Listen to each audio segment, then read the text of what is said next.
Hello students.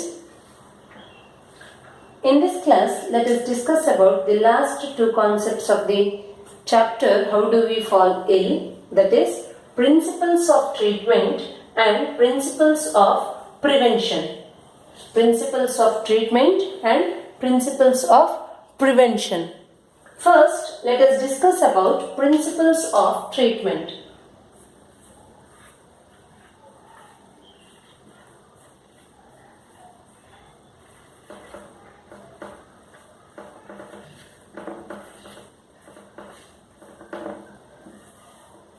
Principles of treatment.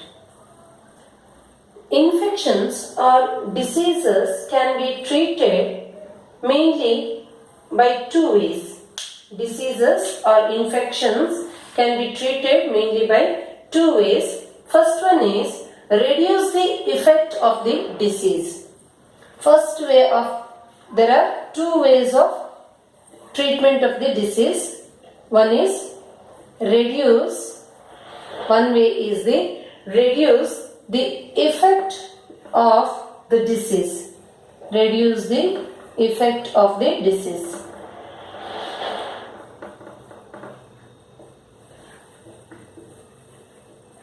And another way is the killing of infectious agent.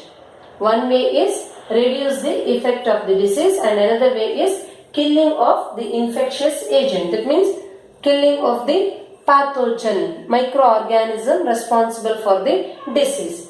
First, let us discuss about reduce the effect of the disease. The effect of the particular disease can be reduced without killing the pathogen.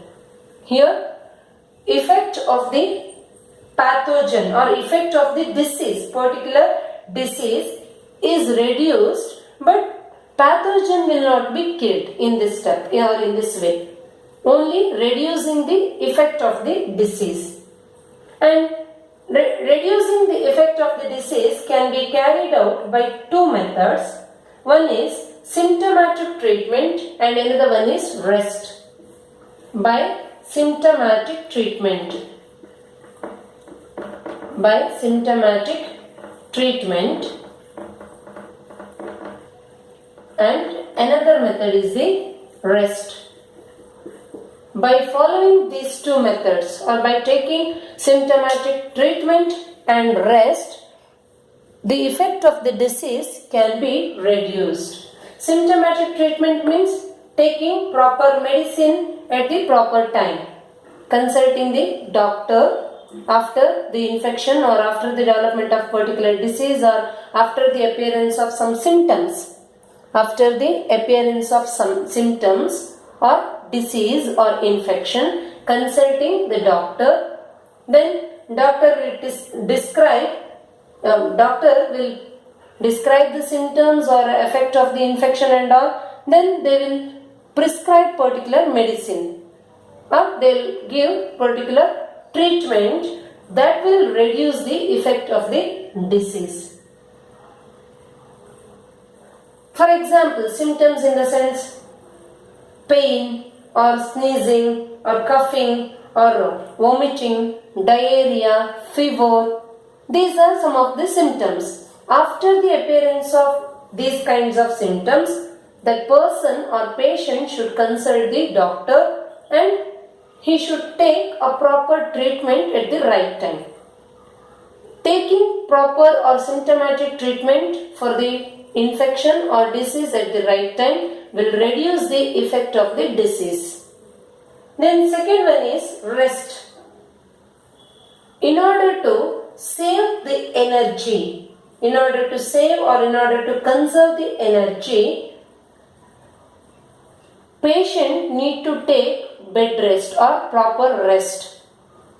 Conservation of energy is very much essential in order to reduce the effect of the disease, because the conserved energy in the body should be utilized to reduce the effect of the disease. Hence, patient or individual suffering from particular type of infection need to take proper rest, bed rest. Then Another way of treatment is the killing of infectious agent. Killing of infectious agent. Killing of infectious agents.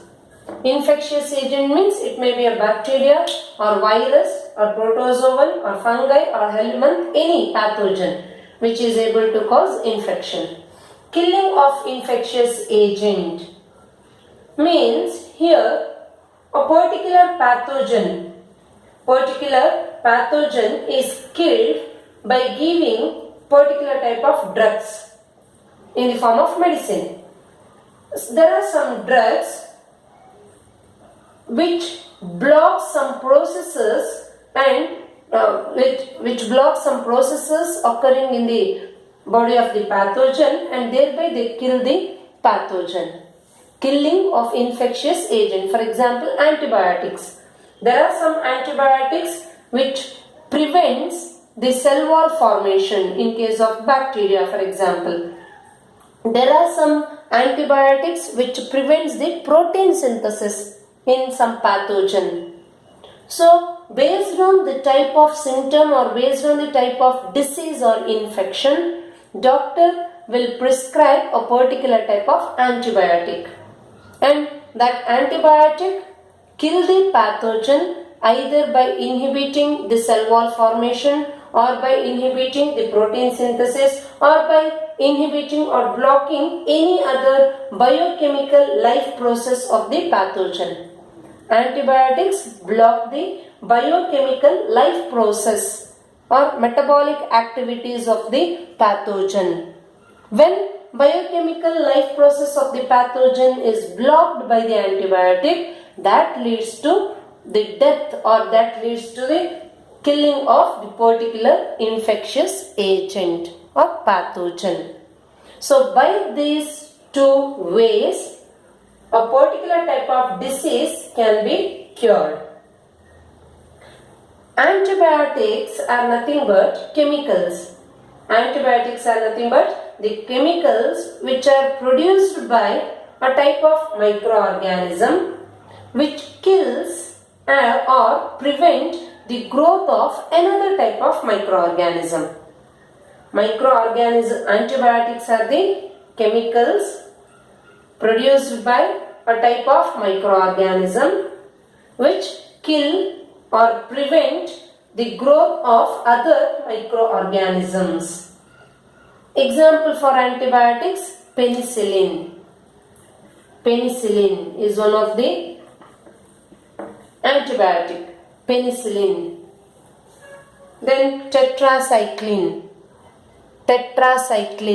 chloramphenicol. These are some antibiotics.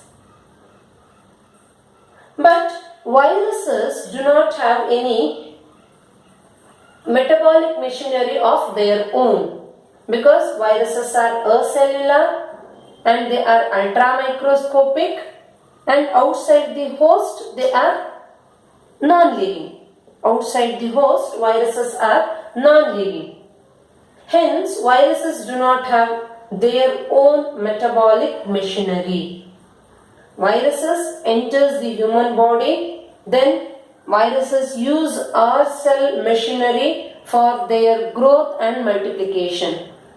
Virus enters the human body or any host cell, then by using the metabolic machinery of the host or human cell, it grows and multiplies. And viruses have only few biochemical mechanisms of their own. They have few biochemical mechanisms. So we can only target these few biochemical mechanisms of the viruses in order to block in order to prevent the growth of viruses. They have only few biochemical mechanisms. So we can only target those few biochemical mechanisms in order to prevent the growth of the viruses. So this is about principles of treatment of the disease. The next concept is principles of prevention. Principles of prevention. Prevention is better than cure. Principles of prevention. How we can prevent the development of infections. Principles of prevention. How one can prevent the development of diseases.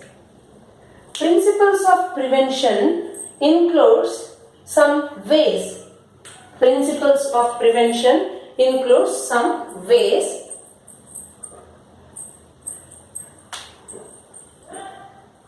For example, public health measures, general ways of preventing the infections. How one can prevent the development of infection means mainly there are two types of general ways. There are two types of general ways of preventing the infections. One is public health measures and another one is personal health measures. Public health measures and personal health measures are the two types of general ways of preventing the infection. Two ways are, one is public health measure.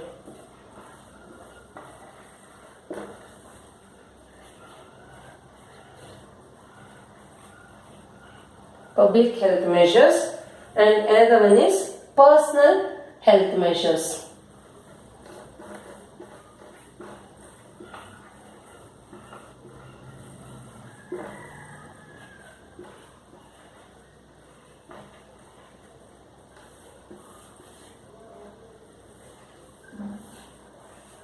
Public health measures includes prevention of overcrowding. Prevention of overcrowding means maintaining social distance. In order to protect oneself from COVID-19, we need to maintain social distancing. Prevention of overcrowding. Prevention of overcrowding protects us from the spreading of diseases, because overcrowding leads to spread of the infection. Particularly, infectious diseases can be transmitted from one person to another person due to overcrowding. Prevention of overcrowding prevents the transmission of infectious diseases.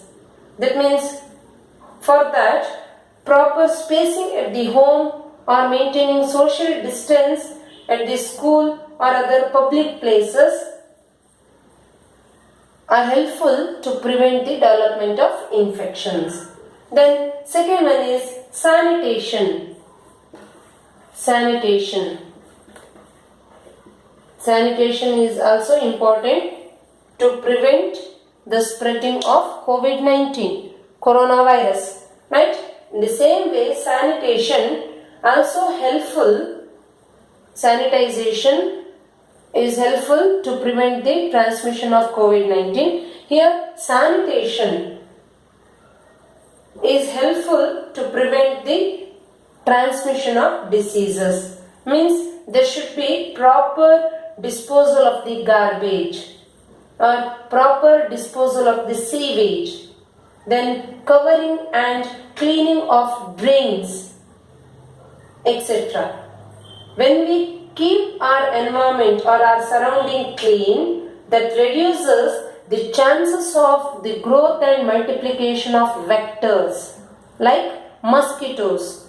Vectors are the organisms which transmit the disease causing organism from patient body to healthy individual. So preventing the growth and multiplication of vector is very, very important. So growth and multiplication of the vectors can be done by proper sanitation. Then drinking water. Another public health measure is drinking water. Means Clean or non-polluted drinking water must be supplied to each and every individual. Drinking water we consume must be free from all types of pathogen or disease causing organism. When we drink non-polluted or clean drinking water, then that will reduce the chances of development of some waterborne diseases. Then personal health measures. Personal health measures includes nutrition. Personal health measure means personally we have to take care about ourselves. Thereby we can prevent the development of diseases. Public health measures means it should be done by the public, all the individuals, or it should be done by the society, municipality. But personal health measures means we have to take care about ourselves. By taking care only we can prevent the development of some infections or diseases. Personal health measures includes nutrition. In order to maintain the good health or in order to make our immune system strong, we need to take balanced diet. We need to take balanced diet, healthy food. Balanced diet means our food should contain proper amount of all the required essential nutrients, like in our food carbohydrate, proteins, fats, vitamins, minerals, roughages, everything should be present. That is called balanced diet. Balanced diet is helpful in the development of the immunity of a person. Then proper habits. Another way is proper habits means having only good habits. Proper habits means good habits. Good habits are essential for the maintenance of the health. Then proper habit includes intake of good food, intake of clean water, clean air. Then one should not addicted to smoking, drinking, drinks, etc. Means freedom from addictions. Proper habits includes intake of clean food, then clean water, clean food, clean water, clean air, good air, non-polluted air. Then freedom from addictions means one should not be addicted to any kind of bad habits like smoking, drinking alcohols, etc. Then domestic hygiene. And next way is exercise. This is very, very important. Exercise. Body should be active throughout the day. Physical exercise is a good habit for the people of all age groups, because exercise improves blood circulation. It improves the blood circulation in our body and it opens the sweat pores. Exercise opens the sweat pores. Then it relieves tension, improves digestion, then regularize the bowel movements, etc. So physical exercises are essential for the maintenance of health. Then relaxation or taking rest. Relaxation or taking rest means relief from our work. Relaxation or rest provides rest to our muscles, or it relieves brain of tension and stress. Relaxation makes the individual cool and calm. So relaxation or taking proper rest is also important for the maintenance of health. Then Next concept, last concept is specific ways of preventing infection. Specific ways of preventing infection.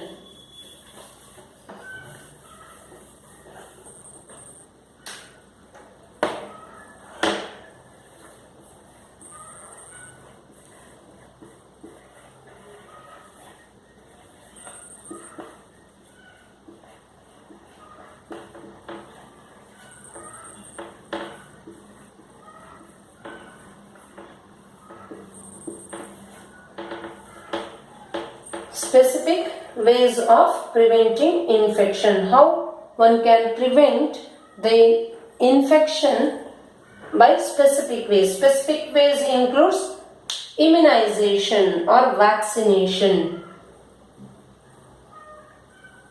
In our body, immune system is present. The well-developed or strong immune system prevents the development of infections, or it prevents the development of diseases in our body. That is immunity. The property of body's immune system to prevent the occurrence of microbial infection is called immunity. Immunity is the property of the body's immune system to prevent the occurrence of microbial infection. The method of developing immunity. The method of developing immunity is called immunization. Method of developing immunity. The method of developing immunity is called immunization. And immunization can be done generally through vaccination. Immunization can be done through vaccination. Vaccination means administration of vaccines. Vaccination is nothing but administration of particular type of vaccine. Vaccines are nothing but the preparations. Vaccines are the preparations containing heat-killed or inactive or chemically weakened pathogen or disease-causing organism or any antigen. Vaccines are nothing but the preparations containing heat-killed or chemically weakened or inactive pathogen. Inactive pathogen or the preparation of antigens. And vaccination is a program. In this program, vaccines are given to the individual. Vaccination develops immunity against a particular type of pathogen in the individual. Suppose, for example, we have taken vaccines against polio vaccination. Then the intake of polio vaccines develops immunity against polio virus. Suppose in future polio virus enters our body, then that polio virus will be unable to develop infection, because already due to vaccination the antibodies which fight against polio viruses are produced by vaccination program. Hence the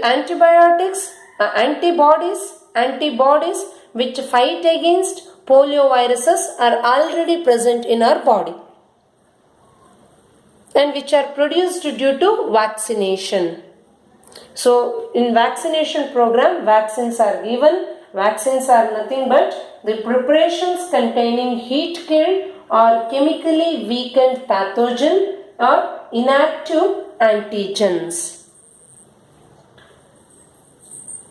And vaccination is one of the most common method of preventing infections of microorganisms or infections of bacteria and viruses. Example for vaccines. Examples for vaccine: MMR vaccine. MMR vaccine. And there are some vaccine which provides immunity against a particular type of disease for temporary period of time. Only for temporary period of time, particular type of or some types of vaccines provide immunity. For example, cholera vaccine. Cholera vaccine, it provides immunity only for about 6 months. Then there are some vaccines which provides immunity throughout our life. For example, MMR vaccine. MMR vaccine means MMR vaccine, measles, mumps, rubella. Measles, mumps and rubella. And MMR vaccine provides immunity against measles, mumps and rubella diseases throughout our life.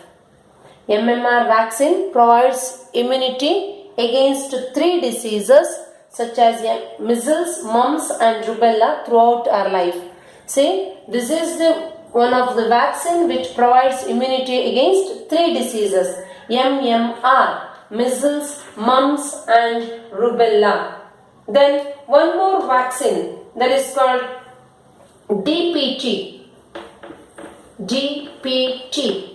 DPT vaccine. DPT vaccine also gives immunity against 3 diseases such as diphtheria, pertussis or whooping cough and tetanus. DPT is the vaccine. DPT vaccine provides immunity against 3 diseases such as diphtheria, pertussis or whooping cough and tetanus. Then one more example is BCG vaccine. BCG vaccine provides immunity against tuberculosis. It is given. BCG is the vaccine. It provides immunity against tuberculosis disease, TB. Tuberculosis or TB. BCG means Bacillus calmette-guerin. Bacillus calmette-guerin. Bacillus calmette-guerin vaccine provides immunity against tuberculosis disease. So this is about vaccination. And one more example is polio drops. That is also important. Polio vaccine. Polio vaccine. Polio drops gives immunity against polio disease. It is a viral disease, polio disease. And pulse polio program. Pulse polio program is mainly, it is the program to eradicate the polio disease through mass immunization of children. Pulse polio program is helpful to eradicate or to remove the polio disease through mass immunization of children. And Pulse polio program was launched in 1995 to 1996.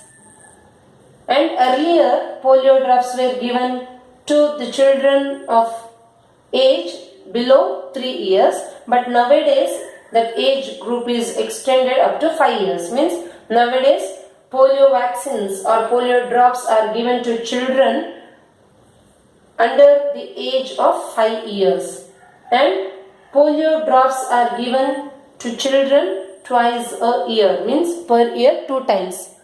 Per year 2 times polio drops are given to the children, and this prevents the development of polio disease in individuals. So this completes your chapter, How Do We Fall Ill? Thank you.